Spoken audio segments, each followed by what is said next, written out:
মঞ্চই এতিয়া সংগীত শিল্পীসকলৰ সাংস্কৃতিক অনুষ্ঠান জুবিন পাপনৰ গীতে মন্ত্ৰমুগ্ধ কৰিছে দৰ্শকক কৰবাত যদি জুবিন গাৰ্গৰ সংগীতানুষ্ঠানত দৰ্শকে সৃষ্টি কৰিছে অপ্ৰীতিকৰ পৰিস্থিতিৰ আন কৰবাত আকৌ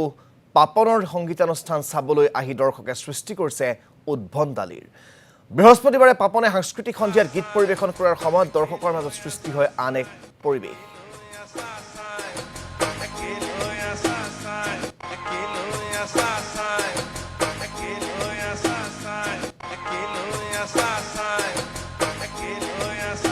আমি আপোনালোকক দেখুৱাইছো কি বৃহস্পতিবাৰৰ মঙ্গলদৈত পাপনে সংগীতানুষ্ঠান পৰিৱেশন কৰাৰ মুহূৰ্তৰ এই বিশেষ ভিডিঅ'টো এয়া চাওক একাংশ মাতাল যুৱকে এইদৰে এজন যুৱকক ধৰি ওপৰলৈ দলিয়াই দিছে তাৰ পিছত সেই যুৱকজন তললৈ সৰি পৰাৰ সময়ত পুনৰ ধৰি আকৌ ওপৰলৈ যুৱকজনক দলিয়াই দিছে কি এক শিহৰণকাৰী দৃশ্য এয়া আপোনালোকে চাওক পাপনৰ গীতৰ তালত মঙ্গলদৈবাসী মন্ত্ৰমুগ্ধ হৈ থকাৰ সময়ত একাংশ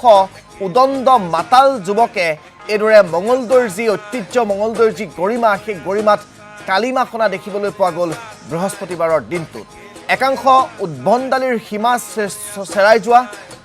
খুৰাৰ ৰাগীত মাতাল যুৱকৰ বাবেই এতিয়া ঠায়ে ঠায়ে সংগীতানুষ্ঠানসমূহত ঠাইখনৰ এনেদৰে বদনাম হৈছে ঠাইখনৰ যি গৰিমা সেই গৰিমাত চেকা লাগিছে কৰবাত সংগীতানুষ্ঠান পৰিৱেশন কৰিবলৈ যোৱা শিল্পীকো আক্ৰমণ কৰিবলৈ উদ্যত হৈছে একাংশ খুৰাৰ ৰাগীত মাতাল যুৱকে